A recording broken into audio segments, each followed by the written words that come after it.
So after achieving quite a lot of success with the TV, media, your fashion business, what made you decide you wanted to sort of transition over into the property side of things? So I always wanted to find a way that I could have another strand of what I'm doing that would give me that security and make me bulletproof. And for me, that was property. Over 100 grand, bro, on one little deal. Literally anyone that I speak to, I'd sing your praises. The fact that they'd lost that piece of paper, that could have cost them 50 grand. Estate agents are ringing me constantly saying, oh Jordan, when's that house ready? People have got money and people are spending money. It just might be in a different mindset. Your knowledge grows with your bank. What's addictive about property to me and what I love about it is because you can actually be really creative. I'm not going to put my financial hands in the hands of a solicitor. So many people are scared of buying now. There's less competition, so you're actually getting better deals now. If a good deal is a good deal, anytime's a good time.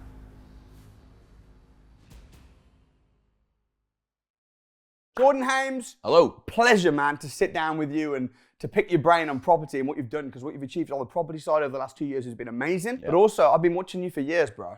I've been watching you doing TV stuff, interviews with Krept and Conan, who I've obviously also been working with. Yeah. You're a bit of a star, so why don't you give a little introduction to your background, and then we can just talk property, man, because that's what I want to do. Yeah, so I started probably 6 years ago as a model in Manchester, and prior to that, I was actually working in financial services and kind of got like headhunted to be a model, kind of like left that and took a chance to try and make that work. That became successful, and then I got the opportunity to go on a TV show, did that, and I feel like that gave me a lot of exposure, like put me out to the world, and then from that, I feel like I had to really work hard to fine tune where I wanted to go, and that's what I've been working on in the past 3 years, and I've really kind of carved a career for myself in high fashion, really, which is a crazy thing to say because it's something that I've always worked towards, but it's kind of like coming to reality now. And everything you do is in the spotlight. So every time you buy a property or something, like it's often in the media, people are talking about it. Yeah. And now I think it's the first time you've ever sat down and done like a full exclusive interview of exactly what you've done, what you're doing. So after achieving quite a lot of success with the TV, media, your fashion business, how did you decide and what made you decide you wanted to sort of transition over into the property side of things and start buying houses? Yeah. How did that happen and when was that? Yeah, for me, I've always tried to compare myself to people who are at the highest level. So I looked at all my favorite high performance celebrities and tried to figure out what the denominator was between them all achieving success over a long period of time. And that denominator was multiple businesses. Conor McGregor, perfect example. He's a UFC fighter. He opened his whiskey business. He's got McGregor Fast, where he does his strength and conditioning. He's got a pub chain now and so many different businesses. And what's he not done for the past 3-4 years? He hasn't fought because he's got all these other businesses that are working hard for him. So in my head, when I started to achieve success, I think you're deluded if you think that you can master one thing and that's the one thing you'll do for the rest of your life. Like, not everyone's Drake. Do you know what I mean? You can't be on top of your game in one area for 15 years. So I always wanted to find a way that I could have another strand of what I'm doing that would give me that security and make me bulletproof for the rest of my life. And for me, that was property. Because you know how I see life actually? Like, I see life like a department store. Like, let's see if I'm Harrods, right? I've got so many different departments, skincare, clothes, shoes, and I sell the most shoes ever. That's what makes me as Harrods successful. But then, for instance, for 3, 6, 12 months, I can't get any stock to sell shoes. If I've not got my skincare popping off, then when I can't sell shoes, I'm not making money. So for me as Jordan Hames, I know that there's a lifespan of what I'm going to be doing for so long.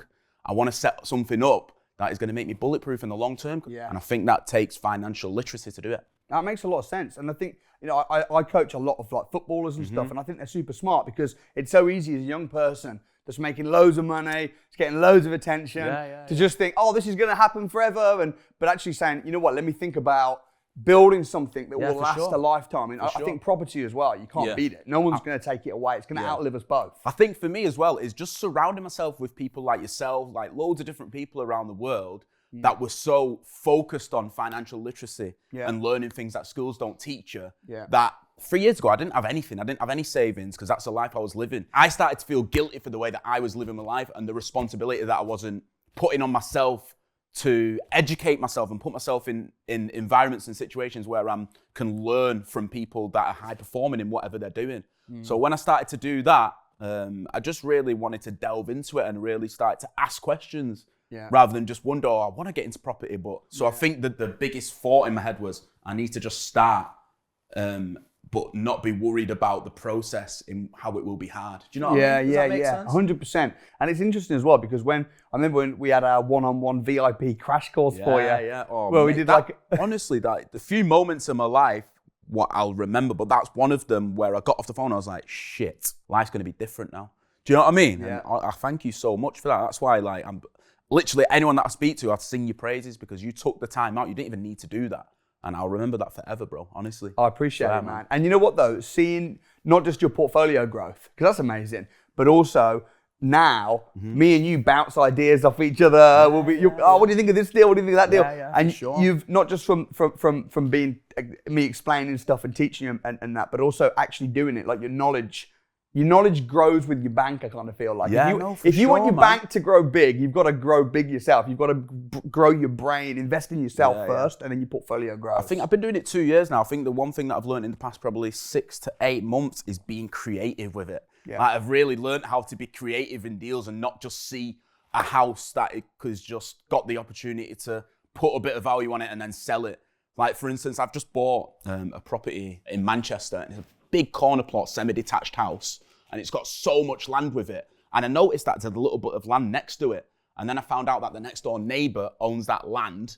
So what I'm trying to do is buy that land, nick a bit off my land because it's got way too much back garden, and then build 2 houses on the land next to it. Yeah. Whereas a year ago, 18 months ago, I wouldn't have even thought that. But that makes the deal so much more attractive. Yeah. So that's what's addictive about property to me, and what I love about it is because you can actually be really creative. And I get as much as a buzz from it as I do when I'm walking the catwalk in Milan. Do you know what I mean? Yeah. So that's how I know that the industry's for me. And I really like the contrast, and I really like where I can go with it, and you can really mold into whatever you're doing. And also, I came from a professional background anyway. So these like professional conversations that I was having, I enjoyed anyway. So like just working in fashion, obviously I love it, but I'm kind of missed that. So it's nice that I can do this now, build something for the future. And then, you know, in 10, 20 years, when Jordan Hames isn't wearing a bomber from Rick Owens anymore, I can work in property, you know, so. Let's talk first deal.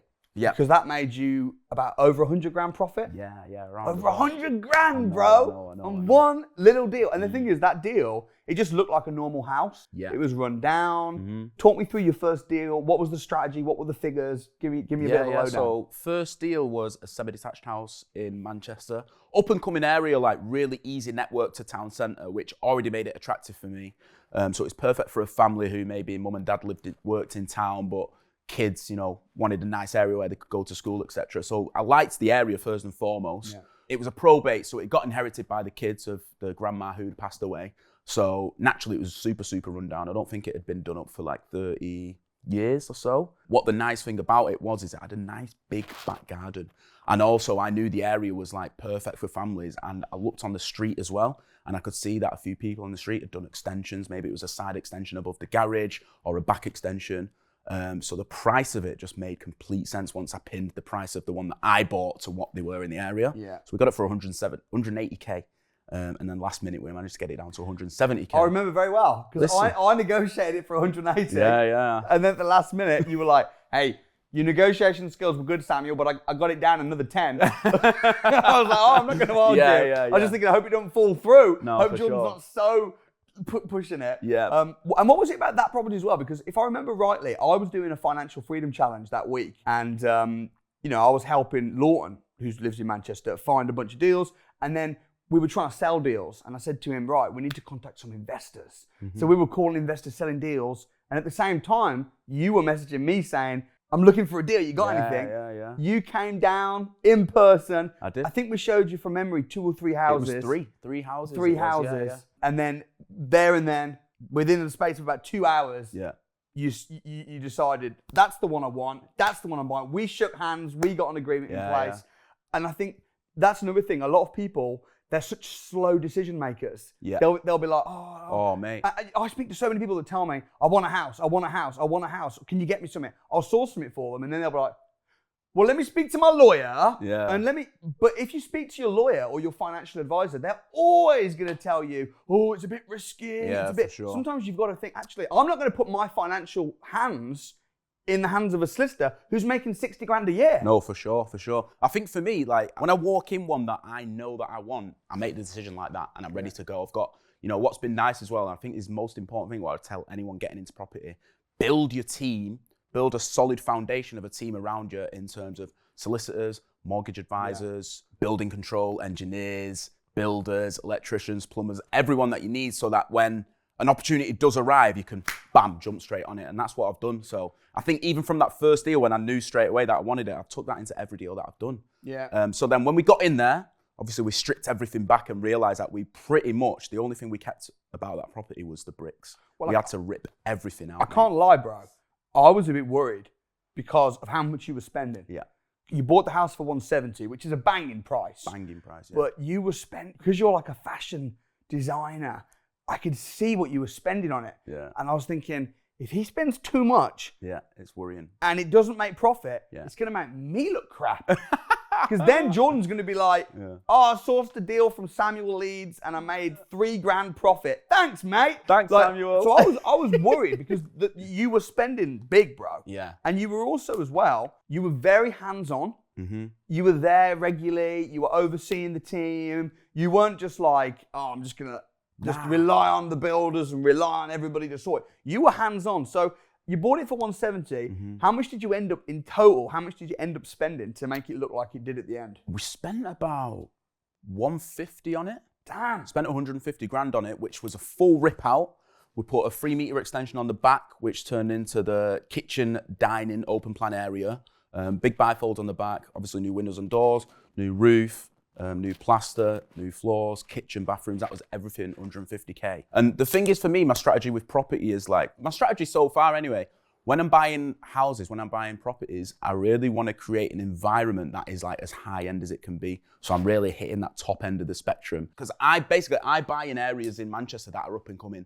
So in Manchester, you've got your areas like Hale, Altrincham, Alderley Edge, which are like, it's a beautiful, beautiful area, but the house prices are like really, really expensive. Yeah. What I do is buy properties in areas that are a bit more up and coming, but create them high value properties. So the people who are high earners that have big families can move into my house because I've put a beautiful like interior in it, and it's still a really nice area, but they're not paying the high costs that they do in them other areas. And the strategy's worked for me so far. That wouldn't work if you were in a cheap part of Manchester where the ceiling prices are only 250 grand. Exactly. It wouldn't work because if you start spending a fortune, because you were, bro, man, you were spending on the house as if it was your house and you were going to live there. An island kitchen, you extended the whole house, made it bigger. Yeah. And the interesting thing is, I think that the reason we got that house so cheap, because in the street, they're all selling for like 400. Mm-hmm. I think the reason we got it for so cheap was because of the structural problems,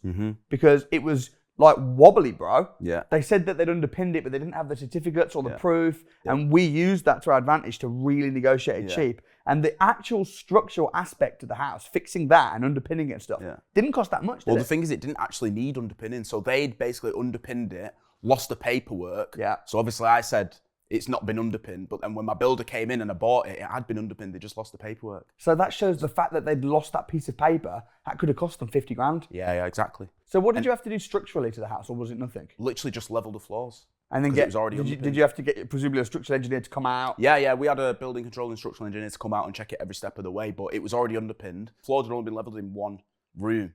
So since they underpinned it, they hadn't sorted the floors out, so that's why it felt wobbly. Once we'd leveled the floors, which cost, I don't know, man, like 10,000. Right. It was all good. So when people were coming around to view it, they're saying it's wobbly, it's apparently been underpinned, but there's no proof. No one wanted to touch it because they were worried that it might cost, 50 grand. But I remember we took out, we brought a structural engineer, didn't we? Yeah. And he was just like, it's all right. Yeah. We're going to be all right with this one. But you still spent a freaking fortune on that. And the thing is, that is the risk, because until you actually buy it, you can't go into the floorboards and look exactly what the problem is. Yeah. So there's the risk. Right. There was the like 400,000 potential to 170 grand buying price, because I obviously did take the risk on. Yeah. But at the end of the day, I'm young. Do you know what I mean? I'm in a position where I want to take risks, and that's where you make the most money. Were you scared? Were you scared buying that first one? Because I do remember when you were saying to me, what's the worst case? Yeah. What's the lowest value? And I said, look, it ain't going to come in at less than 390. Absolute worst case, even if the market drops. Yeah. Well, how did you feel going from a fashion designer, media personality to putting a huge sum of money into a property with no experience in property, like what was the emotions going on there? Because I knew it was like, I just used my brain. I knew that it was so under the market value. I wasn't worried because I know at the very least, every single pound that I put into it to do the renovation and the development, I was going to get back. It was just a question of how much profit am I going to make. Right. That's how I felt. So I was pretty relaxed, but I'd not done it before. So it was a lot of work, especially when I'm trying to thrive in my day job and what I'm doing as Jordan Hames. Like, it was hard in terms of like managing my time, etc. But in terms of like how worried I wasn't worried at all. Because at the end of the day, like, even if I would have lost some of it, I mean, I would have took what I learned from it to go on to another. So. And you learned loads on it. So what did the value come in at the end? So you bought it for 170. You spent 150. Did you say? So in total, that's what, like 320? Yeah. And then what did the value come out at the end? 435. So 115 grand profit. Something like that, yeah. Cleaned 100 grand over. Clean. What did you think when the valuation came in? It's buzzing, man. So happy. I was so happy. And also it was really encouraging to know that the strategy that I adopted by going for that high-end value and like making the house the absolute best it can be based on how much land was available. Yeah. Really spurred me on to wanting to do it again. And then I bought a bungalow with so much more potential. I'm still building it right now, but it's about to be finished. And mate, it's going to be amazing. I bought a 2-bed bungalow, again, right near Manchester Airport. It's going to be a 5/6 bedroom multi-generational house. What did you pay for it? I paid $240 for it. And what do you think the end value will be? Good numbers. Good numbers, yeah. Will you make more than 100 grand? Yeah, way more. That's awesome. Yeah, way more. And you got a third? Yes, I've got a third, yeah, which is also a bungalow. And you own that now? It's completed? Yeah, it's completed. The renovation's going to be done the same time as this other one, because what I did was, because the second bungalow that I bought, because that's going to be huge, I had to apply for planning permission and it took like 8 months, bro. Yeah. It took so long. So what I did in the meantime, I bought another bungalow close by. I only wanted to put a couple of dormers in upstairs, so I knew that the planning permission would get approved quickly and I could have my builder working simultaneously on them both. Smart. Just to increase my productivity. Yeah. So that one's going to be done soon, but now planning's approved on the first bungalow and they're both going to be done similar time. So you're building a bit of an empire here. Yeah, man. What are you doing with the properties then? Because are you, and how did you come to the decision to do this? Are you selling at the end or are you keeping? So the first one, I refinanced purely for speed because I had the second bungalow and the third bungalow that I needed to fund the developments for. Yeah. But I'm about to put that on the market. And then the bungalows I want to flip, man. You want to sell and make chunks of cash. Yeah, but what's really encouraging is that the estate agents are ringing me constantly saying, oh, Jordan, when's that house ready? When's that house ready? So although like there's so much hurrah on what's going on in the market right now, and there's not as much competition, which I've experienced from another house that I've just bought, people are definitely buying houses because what you've got to understand is as much as cost of living's coming up and people can't afford houses, you've got people that are downsizing from bigger houses to smaller houses. So I feel like there's so much stigma on, financials are so bad in the country right now, but people have got money and people are spending money. It just might be in a different mindset. So do you think now in 2023, you obviously studied it a lot, you're doing it, do you think it's a good time to be buying houses cheap, doing them up and flipping them? Or do you think that because of the market's changing and it's people are not buying as much, do you think it's a bad time to get into it? Is it a good time? I think that if a good deal is a good deal, any time's a good time. Yeah. And also like, I bought a house on auction the other day. There was 4 people I was bidding against. I got the house for so cheap. So if there's less competition, it means you can get a better deal on a house. Yeah. Plus, this is how I view property is like people say, don't buy, wait till it goes down. But the thing is, if you buy property right now, and the value does go down, the overall trajectory of the property business and the property industry over 10-year span has gone up. So even if you bought a house and it dipped, you just keep hold of it until it goes up and surpasses what it's dipped by. Yeah. And then you're going to be in profit anyway. Plus, you're getting the passive income as you own it because you've got someone renting it. So why not buy? What else are you going to do? Have the money sat in the bank? Or are you going to go invest in cryptocurrency? Nah. Get in property now. Just make sure that the deal's good enough.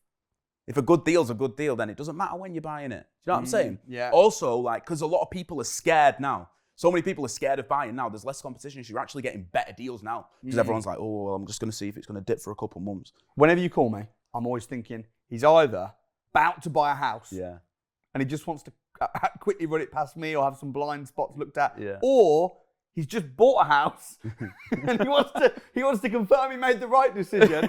Have you ever bought anything and then you've realised, actually, I shouldn't have bought that? No, the only time that's happened is when I confirmed a property, like I think it was last year, and I hadn't had the memorandum of sale for about 4 months. So I just rang the estate agent and said, look, I'm not buying it now. I agreed a price on what I wanted to pay for it 4 months ago. You've still not sent the memorandum of sale to my solicitor, so I'm not buying it. But every decision that I've made, I've stuck with because I've always done my research beforehand, you know? Property is very slow, especially what you're doing, buying houses, doing them up, selling them. It's taking you, a good couple of years to get to this point. What have you learned in the industry? Because I know for myself, learning to be patient some of the stuff I do and teach, it's fast. Deal selling, rent to rents, it's real quick, it's quick pound. Yeah. And I remember saying to you a couple of years ago, all of your quick pound should be your fashion and your media stuff. If you want to make a quick 10 grand, quick 20 grand, don't be trying to do deal selling and rent to rents because you've already got a business. Yeah. You should be making as much money as you can on your business, For real. on your regular business, and then using that money and investing it in slow pound. For real. And the thing is, when I first started as well, I thought, I'm not like these other man. I'll make the money rapid. I learned and got humbled very quickly. Right. Do you know what I mean? It does take time, but also like, I'm at the point in my life and I feel like with maturity and as experience comes as an entrepreneur, I want to move correctly. I'm not trying to move fast. Yeah. I'm not trying to make decisions that I've not backed up and done all the calculations for. I just want to make sure my moves are right. Like, in 2 years, I've done 3 houses. But look how right every move has been. It's really put me in a place where now I've got a much bigger pot to go with. Now I can diversify my portfolio, get some HMOs for the passive income, and I really want to get some really, I was going to ring you the other day actually because I saw a bank that I wanted to buy. Like, that's the point I'm at now. I'm looking at banks that I can build 25 apartments on. So, I'm really standing myself in good ground. In a few years, I'll be doing the much bigger deals and I'll have a house like this, Samuel. And you can come to mine and come on my podcast. I will, mate. And it's interesting as well because I think that the smartest way to grow your property portfolio is to start with a smaller house. For sure. And build up. So you started with, I say small house. It wasn't a small house. It wasn't actually that small, no. No, it wasn't. And you still made over 100 grand profit. Yeah. But it was just a house. Yeah. Even the extension that you did at the back, you didn't have to get planning for that, right? You got permitted development. Permitted, yeah. So there wasn't a lot that could go wrong. Yeah. If you're converting a bank into 25 apartments, it's way more complex, there's way more to do. But because you've built up quite slowly and steadily, and you've had your foundations strong, now you're at a position where you've got the knowledge, you've got the team, you've got the know-how, where you can actually start doing that comfortably. Yeah, exactly. I guess the only alternative would be, if you're going to do big deals straight away, will be to joint venture and partner with people that are doing it. Yeah. But you've done this on your own. Yeah. All the houses that you've bought have been solely yours. Yeah. You've got your Instagram page. I have, yeah. And for me as well, the Instagram page, it's been really nice to document, some of my journey. I've not been as active on it as I went, but coming back to what we said before, I feel like so many people in my position are just like, oh, this is how I'm living. This is what I've got. This is the car I've got. But it's like, how many people are going to be there in 10 years? Like, I want to try and show, even if people just see that I've got a page and are like, I need to start property sometime. That's all I'm trying to achieve right now. Yeah. Whereas now that my knowledge is really building, I really want to drop little bite-sized pockets of information. Do you know what I mean? Because I've got things that I want to pass on, opinions that I want to pass on, and like, I want to encourage people to be able to build for the future and stuff. So, that's something that I really enjoy and something that I'm going to be really pushing this year. So, if you're watching, make sure you're following the Instagram and TikTok 100%, page. And that's called Jordan's House Flip. House Flips. Oh! Hey! Can you tell the story? Because we're flipping now, baby. Can you tell the story of how you came up with the name? Because I remember us discussing this together. I don't know if you remember. Well, you actually came up with the name, bro. Yeah, right. Yeah. Samuel, you came up with the name, bro. Because obviously I wanted to start a page to document what I was doing. Mainly just like, as a bit of fun, really. Because I was interested in property, but also I wanted to push a message out there that it was possible. Because 3 years ago, I was living a lifestyle, but I didn't have any savings. That first house that I bought, I was stretching to buy that. But what I found is like, the more that you stretch yourself and put not too much pressure on yourself, but pressure yourself to do things, that's helped me save a hell of a lot more. So any, motivation that I can give anyone else, I wanted to show, and it was just through documenting my journey. So I didn't know how I wanted to roll that out exactly. I was like, Samuel, what do you reckon I should call it? And you was like, Jordan's House Flip.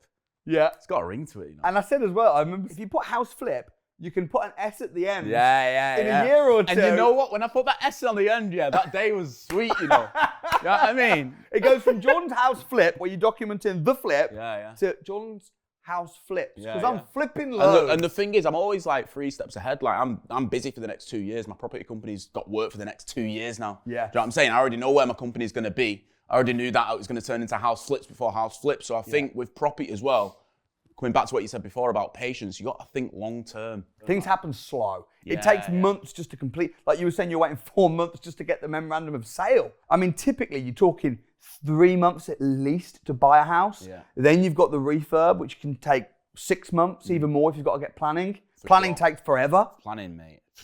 Done with that. And the valuation, I remember saying to you, we were in conversations for weeks.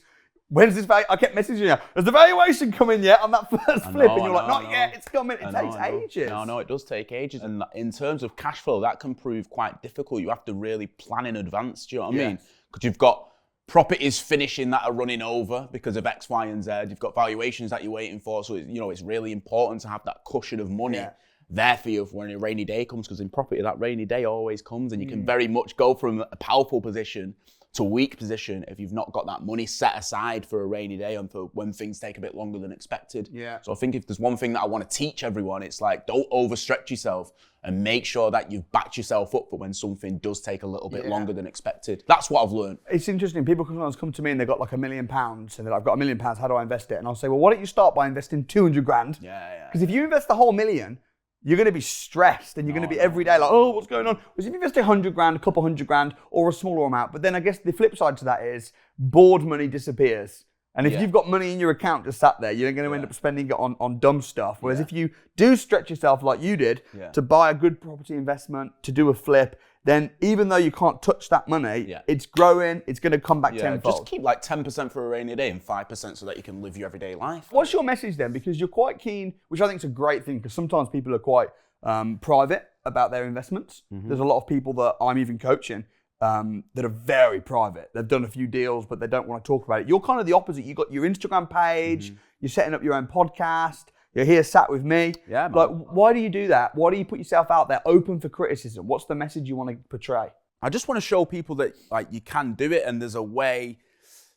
Like people might come across me because of Jordan Hames fashion and I want them to see this isn't the only thing that I do. He also does property. And then even if I give people the idea that they would like to find out more about it, I'd like for that to happen rather than I'm not just trying to get rich and just be quiet about it because it'd be really nice to motivate people and show people that it's possible to do it. And if I can give you a few bite-sized pieces of information along the way, then brilliant, man. I feel like I'm doing my bit. Do you know what I mean? So I think it's super important. Like, why are people investing and trying to be quiet about it? And like, do you know what I mean? And just want to, it would feel morally wrong for me to have a lifestyle where I have nice things and I do and all you see is the nice stuff, but then you don't see how I'm sustaining that. Right. That feels immoral to me. Let me show you like how it's done, because a lot of people want to show you that they're rich, but they don't want to show you that you got rich. And to me, that's like kind of false in it, because you got people that are trying to get rich and they're thinking, to get rich, I just need to pretend that I'm rich. So they're just viewing that on social media. But there's not enough information. There's not enough people in positions who are trying to actually educate people on how to be financially literate. And that's why I started my page. Did you grow up in Wales? No. What was your upbringing like? No. So I just grew up with my mum. My mum got married when she was 18. So I've got older brothers and sisters that are 10, 12 years older than me. So when me and my mum were living together, they was already grown up and moved out. So I just remember like 10 years old, I remember we go to Asda and mum would say, right, we've got £51 to spend. So as we're going around, we'll add it all up and we can't go over this because we've got bills to pay. Do you know what I'm saying? So I learned budgeting from a very, very young age. And it wasn't as if we had like loads of money. Like she spent her money on food, clothes and childminders that I could, do you know what I mean? So there wasn't much left after that. So one of my biggest motivations has been, I want to give back to the people that flipping out were there for me when I was a kid. Do you know what I mean? But also I think just like when I have kids, I want to be able to be present. I want to go to all the sports days. I want to go to all the parents' meetings. And to be able to do that, I need to make sure that I've got the financial backing behind me. So I can have that flexibility. Because when I was growing up, my mum had to work. So, do you know what I mean? She wasn't able to come to them things. And I'd look round thinking, oh, like, why is everyone else's parent to, do you know what I mean? I just want, you know what I mean? I want to be able to support my family in that. What's been the proudest moment then of your property career so far? My proudest moment was when I bought my mum a car. I retired my mum. I bought my sister a car yesterday. Because that's what property enables me to do. So like with property as a business, I'm not getting emotional about it saying, oh, I'm so happy. Like, this is business. I treat it like a business. my proud moments come from when I keep helping the people around me and seeing like the smile and like the change that it puts on their face and in their life, innit? Yeah. When we first met, you're successful, but you're also humble, down to earth. You talk to anybody, chatting with the builders, and super down to earth. And when we had our first Zoom meeting, we kind of just hit it off. But it's great to see the actual fruits of your labor. You've worked super hard. I think the best way to learn is to do. I think you can only properly know something if you're doing it. However, saying that, I also think it's important to have people around you, mentors, people that can guide you. What was it that made you reach out to me initially? Why did you kind of pick me as the go-to guy in property? Yeah, well, I was recommended you by Liv Cook. Liv's one of my good friends. Obviously, she's in similar industry to me, and she was like, you need to speak to Samuel. And bro, as soon as we I already knew about you, obviously, but to have that direct recommendation was good. And like now that I had that direct recommendation and I've met you, every single person that I speak to, I recommend you to, because I appreciate that. I really You're the guy, man. I really appreciate that. I can't wait to bop Rob Moore out as well. How's that going, bro? How's that going? Mate, training hard. How did it happen, actually? How did it happen? Oh, mate, I'm here to talk about you right now. But but in a nutshell, me and Rob have got a bit of history. And we decided to take it out in the ring, you know. Unreal. Like old school. I hope you'll be there, though, bro. I hope you'll be there. What day is it now? 1st of July. Yeah, I'll be there. Well, mate, massive respect to what you've done. Thank you. On all the aspects of your businesses and life. Thank you. Been a real pleasure getting to know you, not just in the professional sense, but also as a mate. Yeah, and look forward to seeing you continue to absolutely take over the world with your property empire, my friend. My guy, thank you, bro.